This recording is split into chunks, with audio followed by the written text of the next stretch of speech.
नमस्कार, मैं Dhananjay Kumar the public India में आपका स्वागत है। कल के प्रोग्राम में हमारे एक साथी ने लिखा, can you elaborate what is our trade deficit with China. ये सवाल करने वाले हैं दिलशाद सागर सैनी 8168, इनका ईमेल आईडी शायद है। इन्होंने ये सवाल किया। एक और साथी ने लिखा, बीके सिंह क्लासेस, सर मेरी कोचिंग आरा में काफ़ी अच्छी चलती थी, लेकिन मैंने जो भी कमाया था सब खत्म हो गया और मैं प्रेजेंट में बेरोजगार हूँ। एक और हमारे साथी लिख रहे हैं जो इनका नाम है शैलेंद्र गौतम। कह रहे हैं, धनंजय भाई एक बात बताओ कि पांचवी अर्थव्यवस्था में 80 करोड़ जनता सरकारी राशन पर निर्भर है, तो क्या समझे कि तीसरी अर्थव्यवस्था में 130 करोड़ जनता सरकारी राशन पर निर्भर होगी। संघी गिरोह झूठ बोलने में माहिर है। नौजवान भारत बेरोजगार भारत बनाया जा रहा है। तो ये सारे जो लिखे कुछ कमेंट्स हमने लिए हैं कल के प्रोग्राम में, जो हमने अर्थव्यवस्था पर बात की थी कि किस तरह से हमारी जीडीपी बताया जा रहा है कि दुनिया में हम तीसरी अर्थव्यवस्था बन गए हैं, लेकिन उसके सच क्या है, इस पर बात करने के लिए। तो वो जो सवाल हमारे साथी ने किया कि चीन के साथ जो हमारा व्यापार घाटा है वो कितना है, वो बताइए। तो आज हमने सोचा कि उसी पर बात करें। अच्छा सवाल उन्होंने किया था और जो कल हमने कार्यक्रम किया था उसको वो आगे बढ़ाता है और डिटेलिंग होती है उसकी। तो जो पीआईबी है उस पे तो 2019 के बाद जो है अपडेट नहीं है कोई, लेकिन जो मीडिया में और जगह जो चीजें आई है छप करके निकल करके वो मैं आपके सामने रख रहा हूँ। और पीआईबी जो है वो सरकार का आधिकारिक जो प्रेस इंफॉर्मेशन ब्यूरो है वो है, तो उसमें 2019 के बाद कोई डिटेल उसमें नहीं अपडेट किया गया है। अब मैं बताता हूं कि बेसिकली क्या स्थिति है। तो 2024 में अप्रैल से अगस्त तक के जो डेटा है उसके हिसाब से मैं बताता हूं आपको कि चीन से जो आयात है वो हमारा 21% बढ़ा है।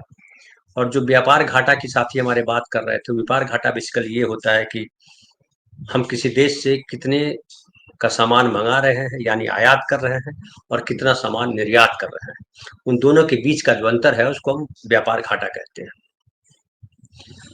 तो ये 11% की बढ़ोतरी हुई है 2024 में अप्रैल से अगस्त के दौरान चीन से जो आयात हुआ उसमें। इसमें मुख्य रूप से हम क्या मंगाते हैं, कंप्यूटर, टेलीकॉम पार्ट्स और उनके कंपोनेंट्स। इसके अलावा इसमें बताया जा रहा है कि हम जो है दवाइयों के जो रसायन है, जो केमिकल्स है, वो भी हम बहुत मंगाते हैं, लेकिन उसमें कहा जा रहा है कि उसकी इंपोर्ट में कमी आई है, मतलब हम आयात कम कर रहे हैं फिलहाल पहले के बनिस्पत। लेकिन अप्रैल अगस्त के दौरान भारत का चीन से आयात लगभग 11% बढ़कर 46.6 अरब डॉलर का हो गया है।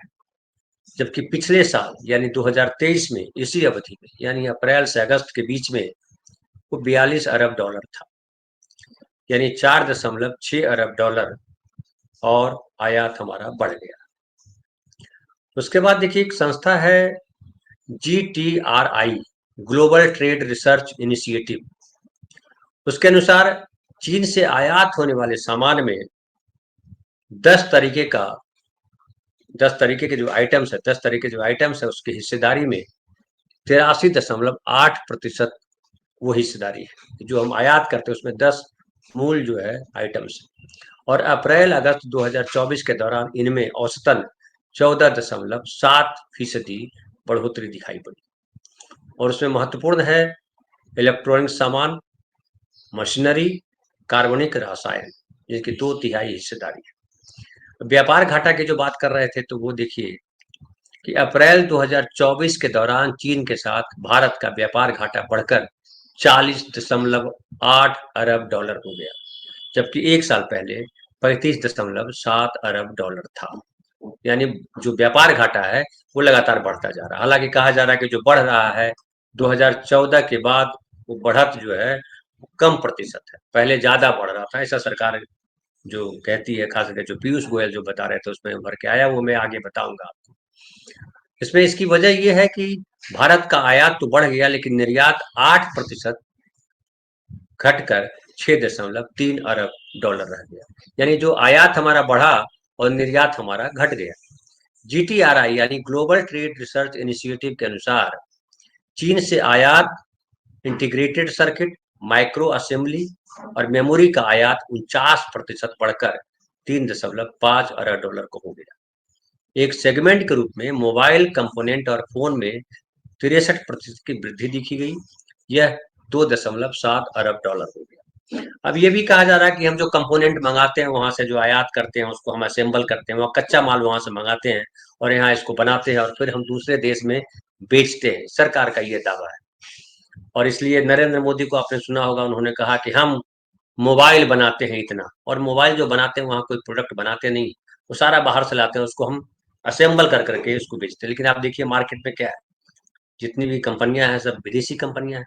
भले यहाँ उसको हम असेंबल करें और यहाँ कहें कि हम यहाँ निर्माण कर रहे हैं, ये एक खेल चल रहा है। उसके अलावा देखिए कि चालू वित्त वर्ष के पहले 5 महीनों के दौरान, जो भी वित्त वर्ष चल रहा है, चीन से स्मार्टफोन का आयात घटकर 7.6 अरब डॉलर रह गया, जबकि एक साल पहले की अवधि में 18.7 करोड़ डॉलर था। तो ये जो है स्मार्टफोन का आयात जो है घटा है, क्योंकि हम यही बनाने लगे, असेंबल करने लगे। पहले फोन मंगाते थे। जबकि चीन से कंप्यूटर और लैपटॉप का आयात बढ़ गया है ना। कंप्यूटर और यानी डेस्कटॉप और लैपटॉप का आयात बढ़ गया है। अप्रैल अगस्त के दौरान इनका आयात 13.5% बढ़कर 2.5 अरब डॉलर हो गया। यह सब ऐसे समय हुआ जब सरकार एक बार फिर आयात व्यवस्था की समीक्षा कर रही है। इसी तरह सोलर मॉड्यूल, सेल और पैनल का आयात 50% बढ़कर 1.1 अरब डॉलर पर पहुंच गया है। इस बीच जो जो एंटीबायोटिक्स के मामले में जो दवाइयां बनती हैं, उसके बारे में कह रहे हैं कि रिपोर्ट कह रही है कि अच्छी खबर यह है कि इनका आयात 70 करोड़ डॉलर पर फ्लैट रहा है, मतलब न घटा न बढ़ा। जबकि लिथियम आयन सेल का आयात 20% घटकर 83.7 करोड़ डॉलर है। अब उसके अलावा देखिए, जो भारत सरकार का जो PIB जो बता रहा था, जो मैंने कहा कि 2019 के बाद अपडेट नहीं हुआ है, उसमें एक खबर है 26 मार्च 2018 को नई दिल्ली में आयोजित भारत चीन संयुक्त आर्थिक संबंध समूह JEG के 11वें सत्र के दौरान दोनों देश यानी चीन और भारत अधिक संतुलित और टिकाऊ तरीके से द्विपक्षीय व्यापार बढ़ाने पर सहमत हुए। इस संबंध में चीनी बाजार में इन उत्पादों की क्षमता के मद्देनजर विभिन्न भारतीय कृषि, अब क्या क्या हम निर्यात करते हैं वो देखिए आप, विभिन्न भारतीय कृषि, डेयरी और दवा उत्पादों के लिए बाजार पहुंच प्राप्त करने के लिए हमारे चल रहे प्रयासों के हिस्से के रूप में चीनी समकक्षों के साथ आधिकारिक स्तर पर विभिन्न बैठकें आयोजित की गई। भारत से चीन को भारतीय चावल, रेपसीड भोजन, तंबाकू, मछली भोजन, मछली तेल, मिर्च भोजन के निर्यात को सुविधाजनक बनाने के लिए विभिन्न प्रोटोकॉल पर हस्ताक्षर किए गए।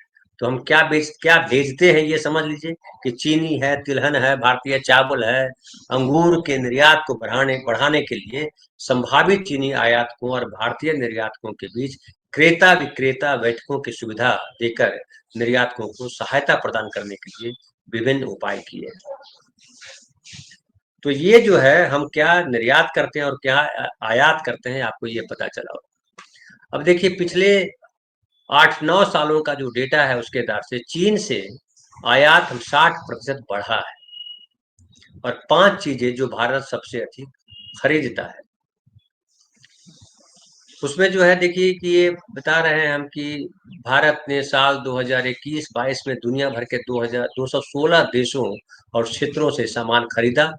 इस पर भारत ने 61,305 करोड़ अमेरिकी डॉलर खर्च किए। भारत के वाणिज्य एवं उद्योग मंत्रालय के आंकड़ों के मुताबिक इस खर्च में सबसे ज्यादा फायदा चीन को मिला। भारत के कुल आयात में चीन की हिस्सेदारी 15.42% है। टॉप 10 देशों में चीन के अलावा यूनाइटेड अरब अमीरात, अमेरिका, इराक, सऊदी अरब, स्विट्जरलैंड, हांगकांग, सिंगापुर, इंडोनेशिया और कोरिया का नाम शामिल है। अब ये बता रहे हैं कि जो आप देख लीजिए कि सबसे ज्यादा हम डिपेंडेंट है आयात को लेकर के चीन पर। इसलिए जो विदेश मंत्री ने कहा था कि चीन से लड़ना आसान नहीं है, बोलना आसान है, लेकिन चीन से लड़ना आसान नहीं है, वो यहाँ देखिए आपको दिखाई पड़ेगा। और चीन पर भारत की निर्भरता के पीछे जो अर्थशास्त्री हैं वो बताते हैं कि हमारे पास कोई औद्योगिक नीति नहीं है, ये सबसे बड़ी वजह है। और पिछली सरकार ने यानी मनमोहन सिंह सरकार ने 2011 में नई मैन्युफैक्चरिंग रणनीति बनाई थी, उसे वो लागू नहीं कर पाई। 1992 से 2014 तक भारत की जीडीपी में मैन्युफैक्चरिंग का अनुपात 17% बना रहा, लेकिन 2014 के बाद इसमें 2 से 3% की कमी दर्ज की गई। जो मैन्युफैक्चरिंग का जो अनुपात था भारत का जीडीपी में 17% था, 2014 के बाद इसमें 2 से 3% की कमी दर्ज की गई। मतलब मैन्युफैक्चरिंग हमारी घटी। अब इसमें देखिए और है कि चीन से भारत इलेक्ट्रिकल और मैकेनिकल मशीनरी के अलावा कई तरह के केमिकल खरीदता है। ये केमिकल भारत के फार्मा इंडस्ट्री के लिए बेहद अहम है। इससे हमारे देश में दवाई बनाई जाती है, लेकिन उनकी ओरिजिनल सामग्री चीन से आती है। अब देखिए फिर आगे डेटा है कि 2023-24 में चीन को भारत का निर्यात 16.65 बिलियन डॉलर का रहा। चीन भारत ने कितना निर्यात किया? 16.65 बिलियन, जबकि आयात कुल 101.75 बिलियन डॉलर। मतलब 6 से 7 गुना ज्यादा हमारा जो है आयात रहा निर्यात के मुकाबले, और व्यापार घाटा 85 बिलियन डॉलर से अधिक रहा। और ये कोई और नहीं कह रहा, ये पीयूष गोयल खुद बता रहे हैं। उसके बाद देखिए 2022 का अगर और पीछे जाते हैं तो 2022 में भारत के साथ जो डेटा था हमारा वो अमेरिका के साथ का डेटा है। अमेरिका की भी मैं थोड़ा सा जिक्र करके फिर आगे इसका विस्तार करेंगे। 2022 में अमेरिका के साथ जो हमारा अनुमानित था वो 191.8 बिलियन डॉलर का था व्यापार हमारा, निर्यात 73 बिलियन डॉलर और आयात 118 बिलियन डॉलर। यानी अमेरिका को हम ज्यादा, अमेरिका और के बीच जो है हमारा चीन से ज्यादा जो है व्यापार घाटा कम हमारा इसलिए है कि हम निर्यात ज्यादा करते हैं और आयात भी हालांकि ज्यादा करते हैं, लेकिन उनके बीच का अंतर बहुत ज्यादा नहीं है। 73 बिलियन डॉलर हम का सामान जो हम निर्यात करते हैं और 118 बिलियन डॉलर का सामान हम आयात करते हैं। यानी लगभग समझ लीजिए कि 45 बिलियन डॉलर का अंतर है, जबकि चाइना के बीच में 85 बिलियन डॉलर का अंतर है। ये दोनों देशों में फर्क है। और इसके अलावा आप देखिए कि जो टोटल जो है, कुल जो है, अगर आप देखें घाटा, वो आप देख लीजिए कि कुल घाटा जो है चीन से आयात, भारत का व्यापार घाटा 40.8 अरब डॉलर पहुंच गया है। तो ये जो है डेटा के स्तर पर है। अब हम बात करें कि ये जो डेटा है ये तो सरकार की तरफ से आता है या जो है दूसरी जो संस्थाएं करती है, और वो व्यापार में रेगुलर जो करती है। और इसका असर आप आम जीवन में भी देखिए कि आम जीवन में आपके रोजगार के अवसर जो हैं बढ़े हैं या घटे हैं। अगर मैन्युफैक्चरिंग सेक्टर बढ़ता है तो रोजगार के अवसर बढ़ जाते हैं, मैन्युफैक्चरिंग सेक्टर कमजोर होंगे तो रोजगार के अवसर घटेंगे। और हम खाली सेवाओं वाले क्षेत्र में रोजगार थोड़ा बहुत जो बढ़ रहा है उस सेवा वाले सेक्टर में बढ़ रहा है। और उसकी वजह भी है, क्या हमारी सरकार जो है वो आज का जो पूरा मैन्युफैक्चरिंग सेक्टर है वो साइंटिफिक टेम्परामेंट पे आधारित है। वैज्ञानिक युग में आप कितना आगे हैं, बिना विज्ञान के आप जो है मौजूदा जो व्यापार है, मौजूदा जो समाज है उसमें आप आगे नहीं बढ़ सकते। हमारा देश साइंटिफिक टेम्परामेंट की तरफ बढ़ रहा है या धर्म की तरफ बढ़ रहा है, पीछे जा रहा है, ये आप खुद अनुमान लगा सकते हैं। कि महाकुंभ की तैयारी जो हुई, कल से महाकुंभ आरंभ हो गया और कहा गया कि कुछ 1.5 करोड़ लोगों ने एक दिन में डुबकी लगाई गंगा में, पाप धोए। डुबकी लगाने का पर्पस है पाप धोना। और अनुमान है कि 40 करोड़ लोग डुबकी लगाए। हालांकि 40 करोड़ से ज्यादा भी हो सकते हैं। 45 दिन का कुंभ है। और कुंभ के आयोजन को देखिए कि इस तरह के आयोजन किया गया, कारपोरेट आयोजन है। जो टेंट है वो 10,000 से लेकर के 1 लाख एक रात की कीमत है। अब उसमें कौन कौन लोग आएंगे, तो एक तरह से वो मार्केटिंग है। फिर मैं पढ़ रहा था कि जो चाय की टपरी है वो 1.5 लाख रुपया के आसपास में वो रेंट है उसका। और जो एक साथी बता रहे थे कि कचौरी के दुकान का रेंट जो है उसको ठेका जो मिला वो 90 लाख रुपया देकर के मिला, 90-92 लाख रुपया देकर के मिला। और सरकार का अनुमान है कि सरकार को इससे महाकुंभ से 45 दिनों में 200 लगभग ढाई ढाई अरब नहीं, कितना, हाँ, 2500 करोड़ का बिजनेस, 2.5 लाख करोड़, क्षमा करेंगे, 2.5 लाख करोड़ का रेवेन्यू प्राप्त होगा, उसमें जीएसटी वगैरह वगैरह तमाम चीजें। अब ये जो रेवेन्यू आ रहा है वो कहाँ से आ रहा है? हालांकि कहा गया कि 50% विदेशी लोग आ रहे हैं, एनआरआई आ रहे हैं, ज्यादातर उसमें एनआरआई हो, लेकिन ज्यादातर जो पैसा खर्च कर रहे हैं देश के लोग खर्च कर रहे हैं। और अब ये जो जो महाकुंभ है, जो धर्म का आयोजन है, धार्मिक आयोजन है, जिसको कमर्शियल आयोजन बनाया गया कि एक जो है एग्रो टूरिज्म होता है, एक जो है अ, ये जो किया जा रहा है उसको कहते हैं रिलीजियस टूरिज्म, धार्मिक यात्रा, और उससे जो प्राप्त होगी आय तो उसको भी बिजनेस के तौर पे देखा जा रहा है। नरेंद्र मोदी जी ने जो राम मंदिर बनाया या जो बनारस में जो कॉरिडोर बनाया गया उसको धार्मिक उसको करके बनाया जा रहा है कि कॉरिडोर, इससे बड़ी आमदनी होगी, लोगों को रोजगार मिलेगा। तो उसमें साइंटिफिक टेम्परामेंट क्या है? हम मैन्युफैक्चर कैसे करेंगे? हम कंप्यूटर बनाएंगे या लैपटॉप बनाएंगे या आने वाले समय में जो चीजें आ रही है, जो टीवी बनाते हैं, जो और सारी चीजें हैं, उसमें हम कहाँ? तो हमारा तो उस तरफ ध्यान नहीं। तो नहीं ध्यान है तो आर्थिक शक्ति बता रहे हैं कि हम तीसरी आर्थिक शक्ति बन जाएंगे। क्या धार्मिक आयोजन कर करके हम तीसरी आर्थिक शक्ति बन जाएंगे? क्या देश के नागरिकों को धार्मिकता की तरफ बढ़ा करके हम तीसरी और पहली अर्थव्यवस्था बनेंगे? क्या अमेरिका और चाइना जो है वो धार्मिक आयोजन करके, जापान जो है धार्मिक आयोजन करके अर्थव्यवस्था बना है? ये सवाल है, ये हम सबको सोचना पड़ेगा कि हम जो महाकुंभ का आयोजन करने में सरकार जिस तत्परता से लगी है और जिस निष्ठा के साथ लगी है, और ये है कि हमने जो गोल अचीव किया है, गोल जो हमने टारगेट सेट किया है उसको अचीव करके रहेंगे। यही गोल सरकार जो है गरीबी को लेकर के, भुखमरी को लेकर के, न्याय को लेकर के, शिक्षा को लेकर के, स्वास्थ्य को लेकर के क्यों अचीव नहीं कर पाती है? सरकार वादे तो करती है, मोदी जी ने कहा तो था कि हम 2 करोड़ युवाओं को रोजगार देंगे, किसानों की आय दुगनी कर देंगे, सबको 15-15 लाख रुपए देंगे, महंगाई कम कर देंगे। इसमें से कोई अचीव क्यों नहीं हो पाया? ये सबसे बड़ा सवाल है। और महाकुंभ में जो टारगेट रखा गया वो अचीव कर देंगे, वो आएगा, देखिएगा 45 दिन बाद कि हमने सब बढ़िया से कर दिया, कहीं कोई दिक्कत नहीं हुई। और योगी आदित्यनाथ जी महान नेता हैं, वो देश को आगे चला सकते हैं। देखिए कितना बढ़िया कुंभ का आयोजन किया, 40 करोड़ लोग स्नान करने के लिए आए, इतना रेवेन्यू आया, इतना ये हुआ, और कहीं कोई गड़बड़ी नहीं हुई। अच्छी बात है, गड़बड़ी नहीं। इससे पता चलता है कि सरकार कितनी ताकतवर है। लेकिन ये सरकार की ये ताकत शिक्षा के क्षेत्र में, स्वास्थ्य के क्षेत्र में, रोजगार के क्षेत्र में, नागरिक को नागरिक बनाने के क्षेत्र में, उसमें वैज्ञानिक टेम्परामेंट डालने के क्षेत्र में सरकार वो गोल क्यों नहीं अचीव कर पाती है? उस निष्ठा के साथ क्यों काम नहीं कर रही है? ये सवाल है। धर्म जो है आस्था का विषय है, ठीक है, लेकिन वो जो पूरे आयोजन को अगर आप देखिए कि हर जगह विज्ञान का योगदान है।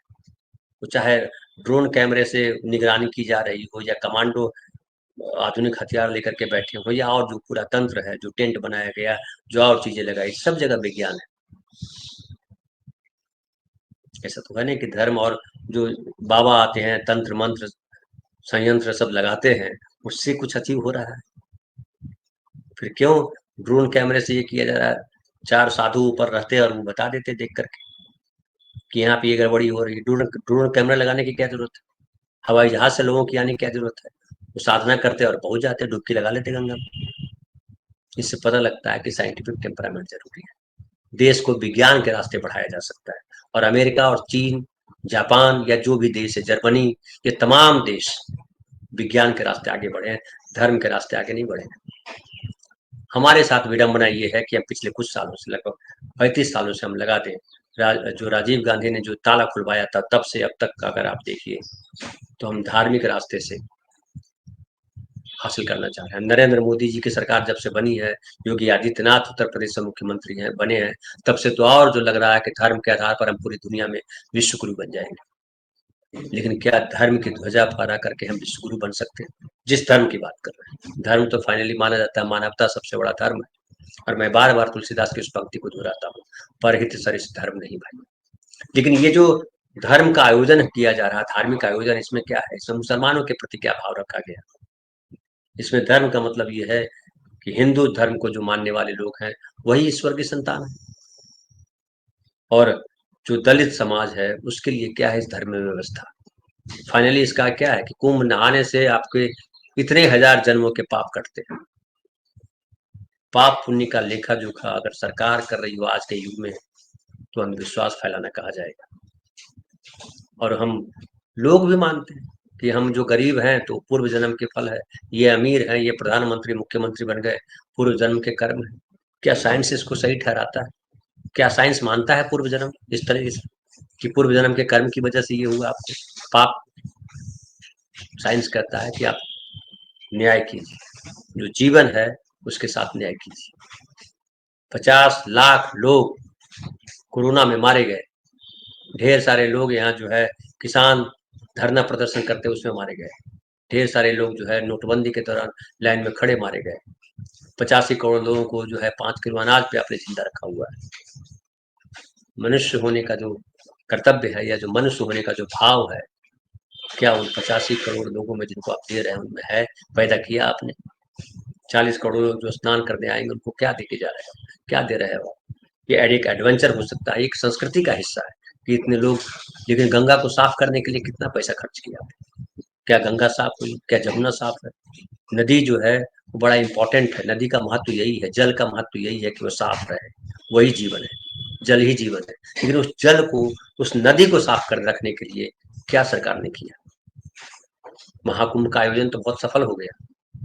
तो ये सारा जिक्र इसलिए मैं कर रहा हूँ कि ये जो साइंटिफिक टेम्परामेंट है, जब तक हम विज्ञान की तरफ नहीं बढ़ेंगे तब तक हमारा जीवन सुदृढ़ नहीं होगा, सुंदर नहीं होगा, और हम मानवीय नहीं होंगे। ये जो सरकार है उसकी उसको दिशा भ्रम हो गया है, इस दिशा भ्रम से हटाना आप नागरिकों का काम है। बहुत बहुत धन्यवाद। कल फिर बात करेंगे किसी नए विषय पर।